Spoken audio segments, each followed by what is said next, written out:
I'm going to continue with this series that God has had me start on how I would explain these end times to a person who doesn't know the Bible or claims to know the Bible and has been living during this time of deception. How I would demonstrate to them that a time of deception was already prophesied, that the Antichrist is not a man but a kingdom that's been building, that between the time that Jesus was killed during the 69th week in Daniel 9 and the 70th week, the people of the ruler that would come destroyed the sanctuary, so that there has been no truth. There has been deception. This Antichrist kingdom has been forming to go to its destruction. You should be asking yourself questions about why it is that early Christians have lived so differently from the way that those of us calling ourselves Christians have been living over the last thousands of years. Why is it that they were being slaughtered, but we're not? When Jesus said things like, don't fear those who kill the body, fear the one who can destroy both soul and body in hell. Shouldn't you be wondering about that? And when did that change? It changed when the Harlot Catholic Church established the Antichrist kingdom and falsehood. And then the prostitutes that bore out of her continued to teach that. And then the false prophet of the United States took over to enforce, to testify to that Antichrist and enforce idol worship, setting up the image of the Antichrist in fake Israel, not allowing you to buy or sell if you won't worship it, will impose tariffs on you, will impose sanctions on you. And that the image of the Antichrist, the very thing that that the Antichrist kingdom is worshiping, is actually going to go after its own people and God's people. And it will kill anyone who will not worship it. So what are the things that I would say to a person who doesn't understand that? Because most people don't understand that. They don't understand the times that they've been living in. And they dig their heels in when they hear this kind of information. Even though I'm speaking on the word, I don't have any secondary gain. And how do I explain the role that God has raised me to? This role of the witnesses who come at the beginning of that last 7 of that 70th week to call you in and to speak a message of truth to you. How do I convince you of that? The answer is I can't. I can't convince you of anything. And so many of you want me to be the one who convinces you of it because of you, not because of me. Because you are unaccountable. Because you have not read the word. Because you don't go and discern with God. You want to condemn me and say, well, yeah, she doesn't have any money, but what about power? Are you insane? I had wealth in the world. I had a reputation. You think that I'm gaining power by the wackadoodle things that I'm talking to you about? What power, what influence do I hold over you? Have I created a commune where I'm starving you and making you fast and I'm holding you hostage? You guys are on a YouTube channel. You have the option to listen to the message and refuse it. Dislike it. Unsubscribe. What power do I wield over you? You're lazy. You are not going to God. If you were going to God, then you would know that the thing that you do is not try to make me convince you of who I am and what I'm doing and what the truth is in the Word. Have you been sitting down with these videos with the Bible and actually studying it for yourself? Have you gone back to God to ask Him if these things are true? If you had a relationship with Him, you would know immediately that all you have to do is go to Him and ask Him, is it true or not? But you'd rather condemn me and claim that I have power. What is my power? No, the reality is that the reason why you're afraid of the message is because you have been living in deception and you're afraid that you're going to be deceived. But if you were living in the truth and you had a relationship with God, you wouldn't be afraid, because God has not given you a spirit of fear. He has given you a spirit of love, power, sound mind, and self-control, if indeed he's given you that spirit. And you would know, because you would have been in a process of discerning this entire time about the information that you have. Or why didn't God raise you? Why hasn't he raised you to a position of serving in his house? No, you're a liar. You don't have a relationship with God, or you would know immediately. You would feel the conviction in your spirit and you would just go back to him, because that's what you're used to doing on a daily basis, is relating with him. That's why you're afraid. It's not because of me. It's because Satan has a stronghold on you because of the very things, the very time that you were born into and the things that you have believed. That's why you feel afraid that you're going to be deceived. But you know what the ironic thing is?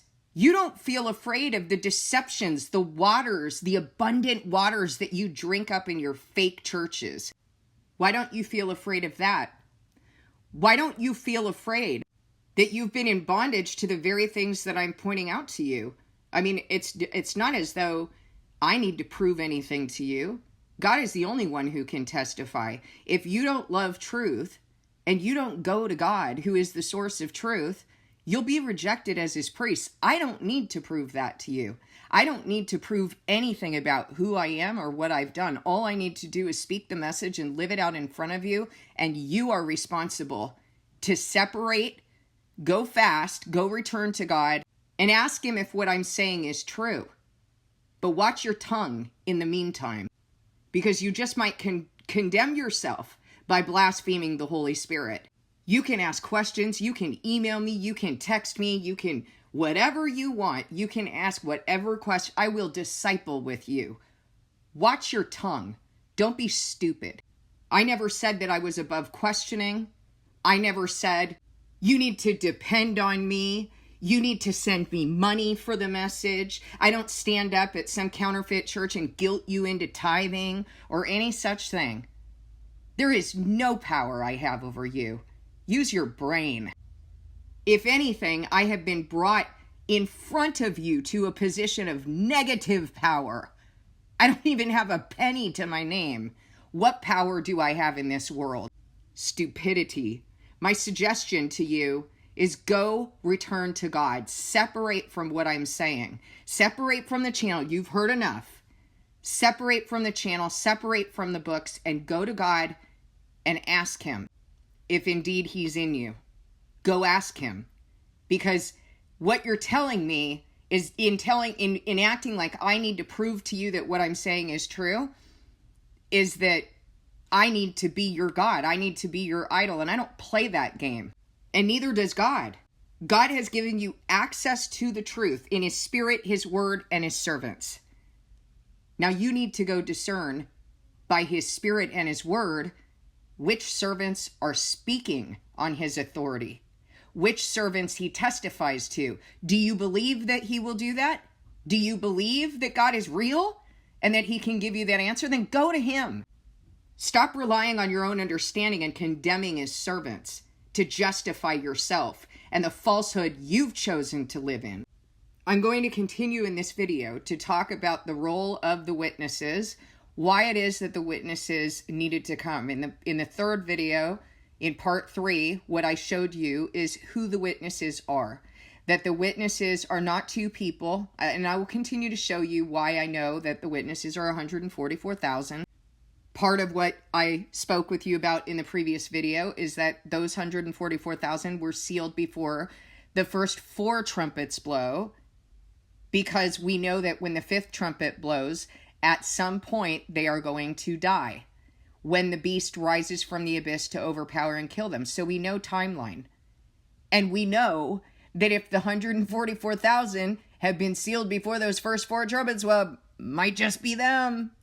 And we know that the symbolism that God has used in calling them 2 witnesses is used that way, is spoken that way, because 2 or more witnesses are required in his law in order to establish a matter.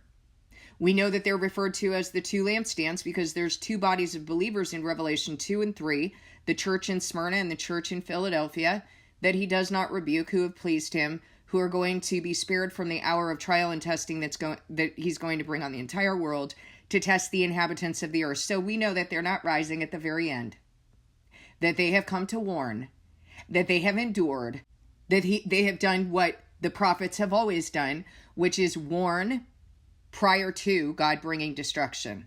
Now, mind you, the lampstands are not two men breathing out fire, wearing hobo clothes. That's not what is going on. This is figurative.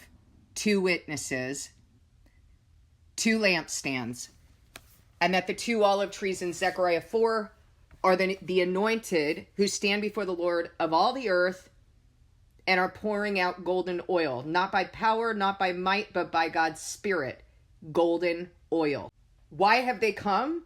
God has sent them as an offering to you, as a gift to you, and yet you treat them with contempt in order to warn you that you were born into a time of deception, to show you the warnings that are in the word of this period of time between the 69th week and the 70th week, what has happened, what the Antichrist has attempted to do, and how he's destroyed the sanctuary. They have come to call you in and say, no, this is the covenant. This is how early Christians were living. There's no difference between early Christians and later Christians. A Christian is a Christian.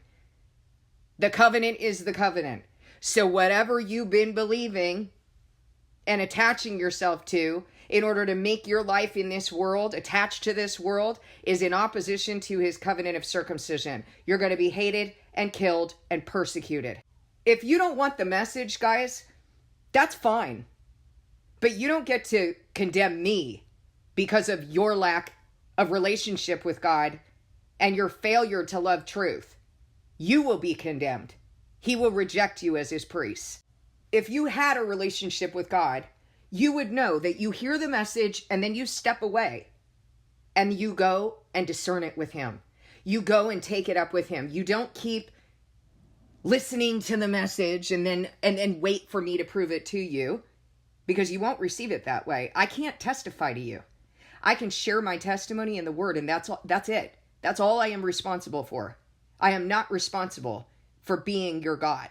This is on you, not me. 3 things that I want to talk with you about.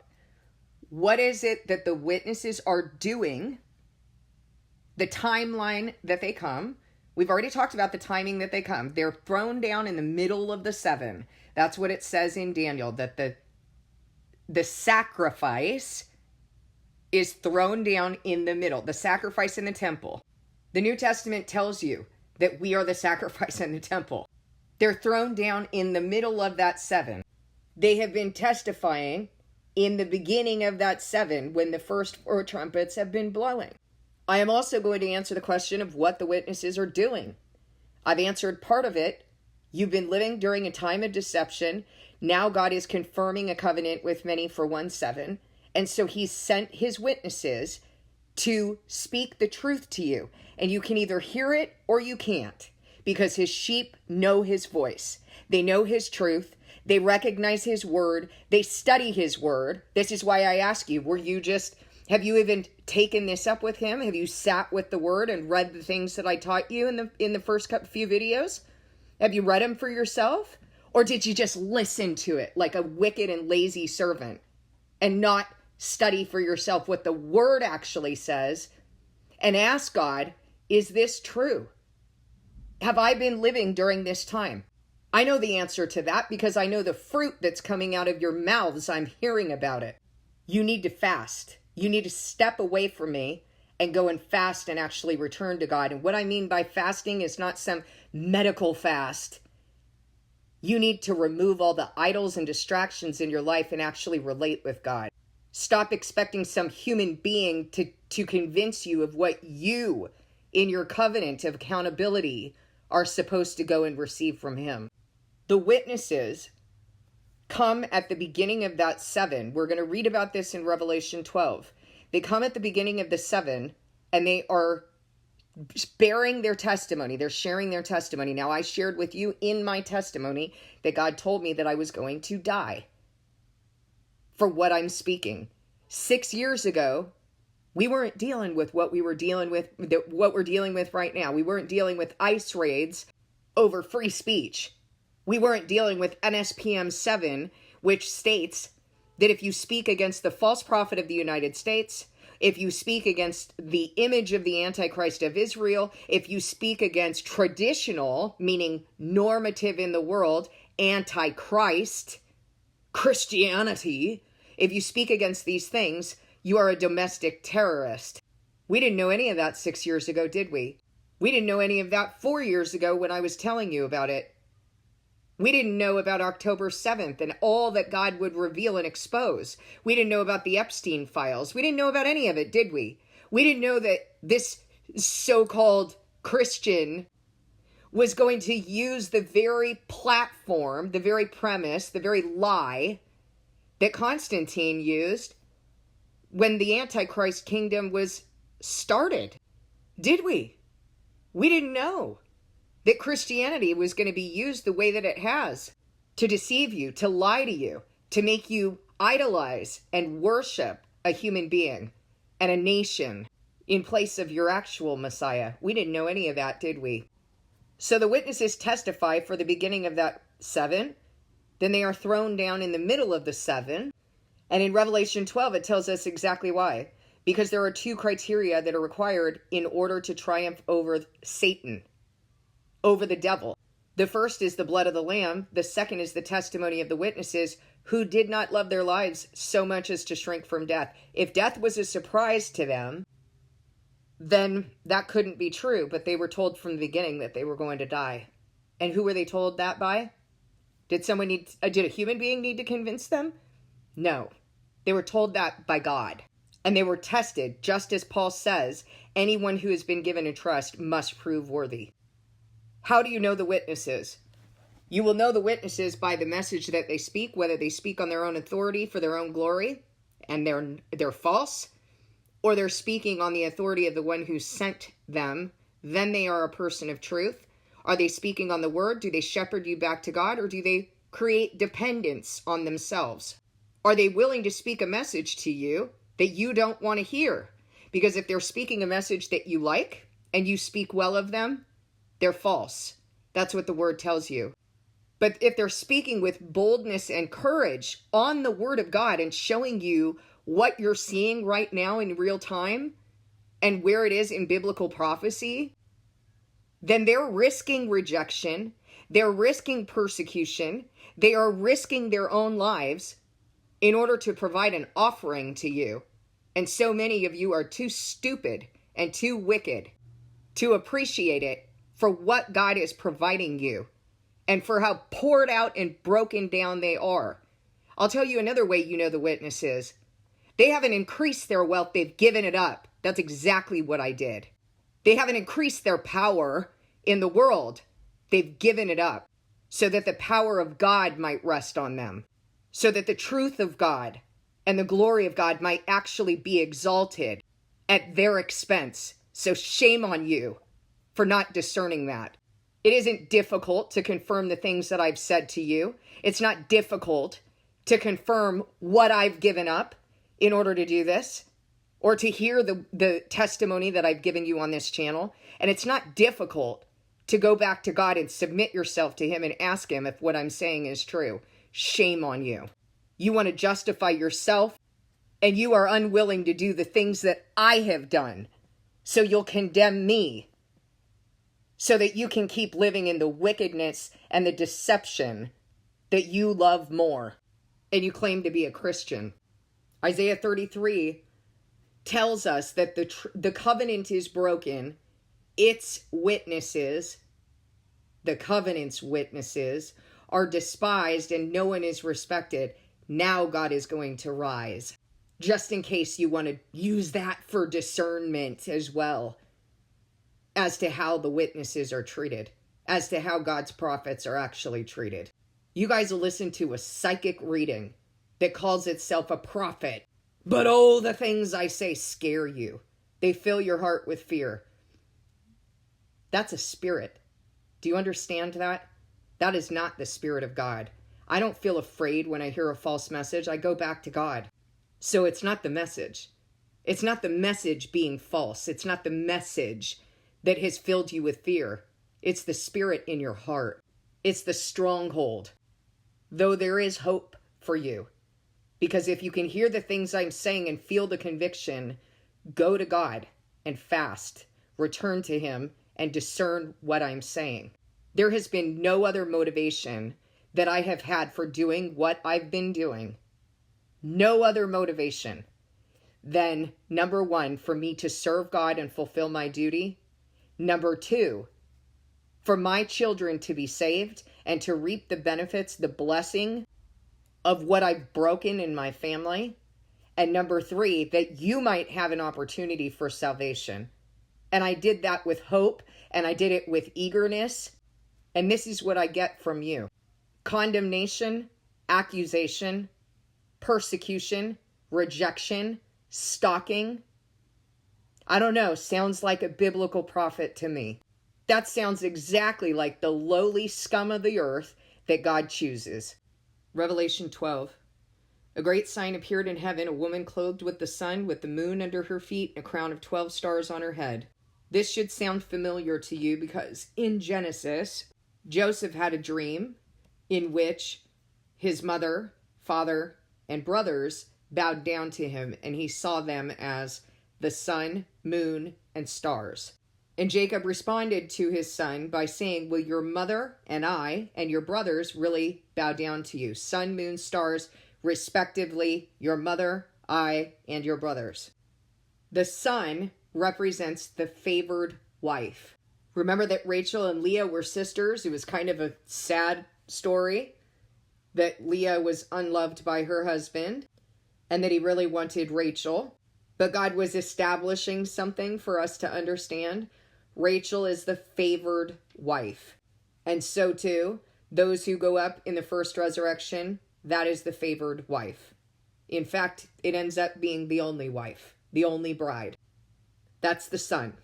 The moon is Jacob, whose name was changed to Israel, nation of Israel, that's it. The stars, the 12 stars, are the 12 tribes. We're talking about the church, Zion, in its entirety.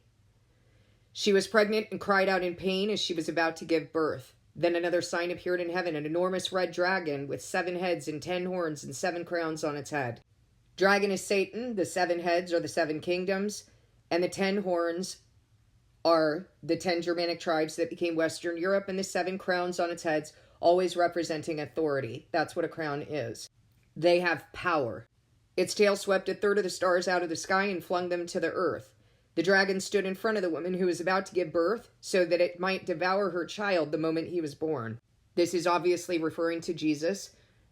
She gave birth to a son, a male child who will rule all the nations with an iron scepter. Obviously Jesus, spoken of by David. And her child was snatched up to God and to his throne. The woman fled into the wilderness to a place prepared for her by God where she might be taken care of for 1,260 days. The only other time we see 1,260 days is in Revelation 11, where the witnesses are testifying for 1,260 days. Then war broke out in heaven. Michael and his angels fought against the dragon, and the dragon and his angels fought back. But he was not strong enough, and they lost their place in heaven. Let's talk about the war. When Jesus was here, he said, I saw Satan fall like lightning from heaven. What he was not saying is that that actually had already happened. He was saying that this is something in the future. It couldn't have been, because Jesus being sacrificed on the cross is what triumphs over the devil. The blood of the Lamb. Jesus was still alive. So that should stick out in your mind as something's wrong with that narrative that Satan has been already kicked out of the heavenly realms, shouldn't it? He's speaking about a future event, and he's giving the apostles hope about a future event. Jesus also said, from the time of John the Baptist until now, heaven has been exposed to violence and violent people have been raiding it. Sounds like a war to me. Why? We're about to find out, because there are 2 criteria in order to triumph over the devil. Number 1, the blood of the Lamb. Number 2, the testimony of the witnesses. Do you remember that Jesus defeated death? How did he defeat it? By his sacrifice. So then he couldn't possibly have been talking about something that happened in the past, but something that he had seen that would happen in the future, that he was going to defeat Satan. So why is war breaking out in heaven now? Because I told you there are two criteria in order to triumph over the devil. Number one is the blood of the Lamb. Number two is the testimony of the witnesses who did not love their lives so much as to shrink from death. We're about to read about it. That's why the war is breaking out in heaven. How is the war breaking out? You're about to read about it. Or I am. I don't care if you listen to the video while you're driving, but you should at least have the accountability to go home and open up your Bible and actually read it for yourself. Read it for yourself. Scrutinize it the way you scrutinize me. Scrutinize the word and make sure that you have a clear understanding coming from the Holy Spirit of what Daniel 9 is saying, of what Revelation is saying. You don't need to scrutinize me. Go to God, because I'm either true or I'm not, and you just need to get that answer from him. How is he fighting the war? He is standing in the court of God. Right now he has a right and an audience with God, or a right to an audience with God, as he's in the heavenly realms, to stand and accuse the brothers and sisters day and night. That's how he's fighting that war. So you need to know that if you're being accused by the devil, that you're going to have to prove that he's accusing you of idolatry. Well, guess what? God is going to require you to prove that you are not idolatrous anymore. So, like someone like me who was idolatrous of money and men, God just might bring you to a position where you are going to prove the genuineness of your faith with your entire life and prove that you will become homeless, that you won't take a penny of the money that you worked so hard as a single mother without any help. It's not as though my wealth was just handed to me. I've shared with you that I lived on the street at one time, that I was a single mother working full-time, getting my doctorate. I built 3 businesses, successful businesses, bought a home, bought a car, bought a building, from having lived in a tent. So, if anything, I should have deserved to be able to keep all that, right? But God loved me more than that. Because God knows what his word says. And that his word says that the rich are going to perish. And that his word says he is the counselor, he is the healer. And that anybody who's standing in that position of counselor, healer, expert, has set themselves up as an idol, whether you know it or not. And when you discover it, you cannot turn back. So yeah, I'm sure the devil had a lot to accuse me of. And I've lived out proving the genuineness of my faith. Proving that I would let go of all of that idolatry, bear the consequences of my sin right in front of you. Because it turns out that's what the covenant is. Jesus didn't just pay it all and now you're reborn. That's what I've done in front of you. So to be accused of the things that I'm accused of makes me sick. It makes me sick. It makes me sick that someone said the other day, "Oh, boo-hoo. Whose fault is that?" Or that people who are in a cult themselves and don't recognize it would accuse me of doing this for profit or doing it for power. Neither of which I have received in this role. Neither power nor profit. You need to know that this is what Satan has been doing. That he accuses you before God. And that it is your covenant to prove the genuineness of your faith by turning from these things. And that it's going to be hard. And that you're going to lose everything. You're going to give up everything. But you will inherit everything in eternity. So now war breaks out in heaven. Michael and his angels fought against the dragon, and the dragon and his angels fought back. That's how they're fighting. This is not a bloodbath. But he was not strong enough, and they lost their place in heaven. The great dragon was hurled down, that ancient serpent called the devil or Satan, who leads the whole world astray. He was hurled to the earth, and his angels with him. When does this happen? When the witnesses come during the last 7. In the middle of that last 7. So whatever story you received in the actual cult that you're in, about how the devil was cast out of heaven, maybe read the word and discern what I'm saying and whether I'm doing what I say I'm doing. Then I heard a loud voice in heaven say, "Now have come the salvation and the power and the kingdom of our God and the authority of his Messiah. For the accuser of our brothers and sisters, who accuses them before God day and night, that's how he's fighting, has been hurled down. They triumphed over him by the blood of the Lamb, number 1, and by the word of their testimony, number 2. They did not love their lives so much as to shrink from death. Neither of them did, the Lamb or the witnesses. Both have known that they were going to die. Therefore rejoice, you heavens, and you who dwell in them. But woe to the earth and the sea, because the devil has gone down to you. He is filled with fury because he knows his time is short. Oh, so there's some time left. It's not like just 3.5 days and then the resurrection happens, or that they're doing this at the very end and they're like, hey, destruction is here. No, they've been warning, just like all the other prophets. When the dragon saw that he'd been hurled to the earth, he pursued the woman who'd given birth to the male child. For how long? Oh, it's about to tell ya. The woman was given 2 wings of a great eagle, so she might fly to the place prepared for her in the wilderness, where she would be taken care of for a time, times, and half a time, out of the serpent's reach. So, does that bring us to the middle of the 7? Yeah. First part of the 7 is defined as a time, times, and half a time. Latter part is defined as a time, times, and half a time. So, we're talking about the timing of the middle of the 7. Then from his mouth the serpent spewed water like a river to overtake the woman and sweep her away with the torrent. But the earth helped the woman by opening its mouth and swallowing the river that the dragon had spewed out of his mouth. Then the dragon was enraged at the woman and went off to wage war against the rest of her offspring, those who keep God's commands and hold fast their testimony about Jesus. Okay, so we've got timeline and we have purpose. We have the timing of when the witnesses are killed, and the beast that rises from the abyss is rising. We have the timing of that. And I'm going to show you more things. Let's go to Revelation 9. But first, we also have the purpose of the witnesses. What they've been doing. The purpose has been for them to share their testimony. And as I showed you in the book of Isaiah, in Isaiah 33, that they are witnesses to the covenant, that they are calling you in. Doesn't say anything about them needing to convince you of what they're doing, because that's on you, guys. You need to go to God and discern what they're doing, which is what I say to you at the end of every single video. Go discern this with God.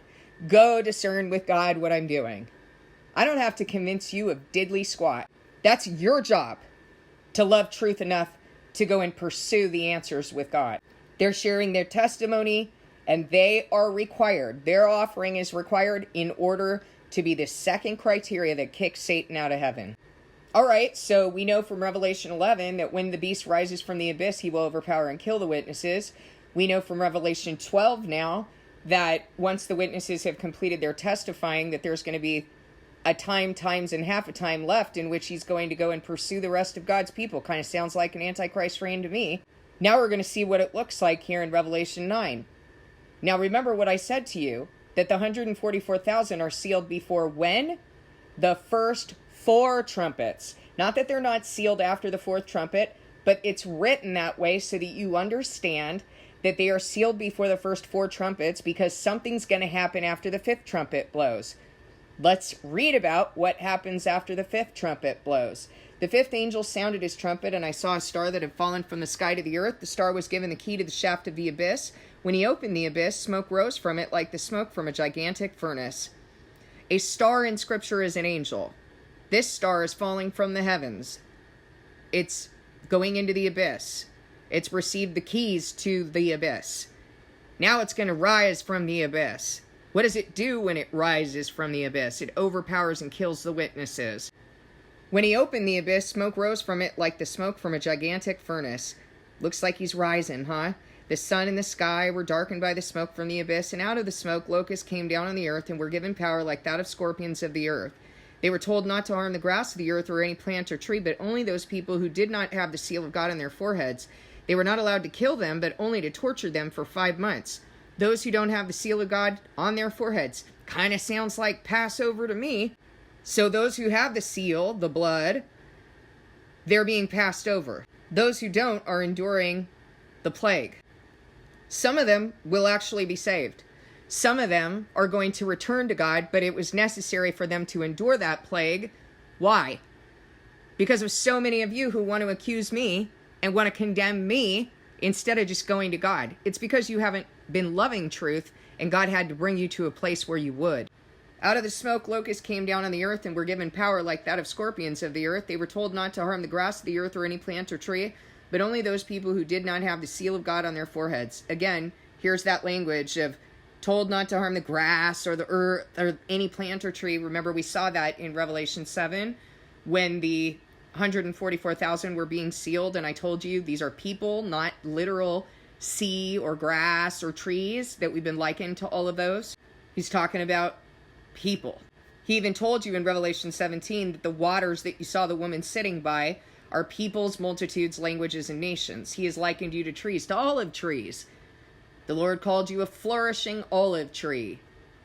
All people are like grass, and all their glory is like the flowers of the field. The grass withers and the flowers fall, but the word of the Lord endures forever. Peter cited this in 1 Peter 1:23, 1:24, and who he's citing is Isaiah in Isaiah 40:6-8. They were told not to harm the grass of the earth or any plant or tree, but only those who did not have the seal of God on their foreheads. I have news for you. God's not mad at the trees and the grass. And the agony they suffered was like the sting of a scorpion when it strikes. During those days, people will seek death, but will not find it. They will long to die, but death will elude them. By the way, this is the first woe. You're told that this is the first woe. Why is God bringing woes? Because they're about to kill his prophets, and also because he's bringing the second resurrection. The people of this time who will rise in the second resurrection, who are getting in by the skin of their teeth to enter into that second Passover, he's going to bring a blow. And then what's going to happen is that they're going to die when the sixth trumpet blows. A third of mankind is going to die. So they're going to endure 5 months of plague, and then they're going to be killed anyway. Foolish, arrogant people who would not return, would not listen to the warning of the witnesses, who have no secondary gain in warning, but have given everything of themselves and everything that they had in order to speak a message that people blame them for. And you know what? If you think I sound angry, yes, I am angry. I am angry because you are spitting on my offering. And maybe you should pay attention to the way that God's prophets have spoken. Make their backs bent forever. How angry they are. How bitter they are. How Ezekiel eats the scroll and it tastes sweet in his mouth because the words of God are sweet. But then he goes in the anger and bitterness of his spirit. So don't talk to me about anger being a sin. God is angry. Believe me, God is angry. Otherwise, he wouldn't be sending this woe, would he? Let's look at Revelation 14. So the witnesses have been killed, and it says, Then I looked, and there before me was the Lamb standing on Mount Zion, and with him 144,000 who had his name and his Father's name written on their foreheads. And I heard a sound from heaven like the roar of rushing waters and like a loud peal of thunder. The sound I heard was like that of harpists playing their harps. And they sang a new song before the throne and before the four living creatures and the elders. No one could learn the song except the 144,000 who had been redeemed from the earth. In the middle of the seven. These are those who did not defile themselves with women, for they remained virgins. I've already explained the meaning of that to you. These are not men. It could be a combination of men and women. It could be just women. I don't know. The only reason I say just women is because I'm a woman and I know what I'm doing. I know it's not going to be just men because I am a woman. These are those who did not defile themselves with women, for they remained virgins. They followed the Lamb. They follow the Lamb wherever he goes. They were purchased from among mankind and offered as first fruits to God and the Lamb. No lie was found in their mouths. They are blameless. You also see a representation of this in Ezekiel, when Ezekiel is talking about the four living creatures. When I went through the study regarding Revelation with you guys, I explained the four living creatures. I explained the throne room that is described in Revelation 4. That Revelation, the book of Revelation, keeps going back to that throne room. At the center of the throne room is Jesus and his throne. He's surrounded by a rainbow. He's also surrounded by 24 other thrones that represent the 12 apostles and the witnesses who are not 12 in number, but remember that they are of the 12 tribes of Israel. That's exactly how the 144,000 are laid out, 12,000 from each tribe. Is this an ethnic issue, a race issue, descent, genetic? No. Do I need to know what tribe I'm from? No, because I'm not defined by carnal things. Jesus is surrounded by these 24 thrones, on which are seated the 24 elders. They're dressed in white. They have crowns of gold on their head. In front of the throne, there are 7 spirits of God. There's also the multitude in white robes. And there are 4 living creatures. Those 4 living creatures, anytime they do anything like worship God, the 24 elders bow down and worship God. They do exactly what those 4 living creatures that come out from God are doing. And they are described as well in the book of Ezekiel. And they follow the Spirit. Wherever the Spirit goes, that's where the wheels are going. They don't turn to the left or the right. They do exactly what the Spirit is doing. Just like it says here in Revelation 14. They follow the Lamb wherever he goes. Then I saw another angel flying in midair. Now listen to what happens after the witnesses die. I saw another angel flying in midair, and he had the eternal gospel to proclaim to those who live on the earth, to every nation, tribe, language, and people. He said in a loud voice, "Fear God and give him glory, because the hour of his judgment has come. Worship him who made the heavens, the earth, the sea, and the springs of water." A second angel followed and said, "Fallen, fallen is Babylon the Great." Not the entirety of Babylon, but Babylon the Great, which is the harlot Catholic Church. So you will see that as well. "Which made all the nations drink the maddening wine of her adulteries." But here's what you need to know. You're next. If you don't come out of her, you're next. If you don't come out of Babylon. A third angel followed them and said in a loud voice, "If anyone worships the beast and its image and receives its mark on their forehead or on their hand, they too will drink the wine of God's fury, which has been poured full strength into the cup of his wrath. They will be tormented with burning sulfur in the presence of the holy angels and of the Lamb, and the smoke of their torment will rise forever and ever. There will be no rest day or night for those who worship the beast and its image, or for anyone who receives the mark of its name. This calls for patient endurance on the part of the people of God who keep his commandments and remain faithful to Jesus." Sounds like the Antichrist reign to me. You know, from then on, whoever receives the mark of the beast, the gospel is going to be preached to the ends of the earth. Babylon has fallen. Then I heard a voice from heaven say, "Write this, blessed are the dead who die in the Lord from now on. Yes, says the Spirit, they will rest from their labor, for their deeds will follow them." So, look, I mean, these are the things that I'm showing you what my role has been. I know that no one else is showing you this. No one else is able to speak about it, because those who are serving in this capacity are able to speak about it because they would need to. They would need to know their role, wouldn't they?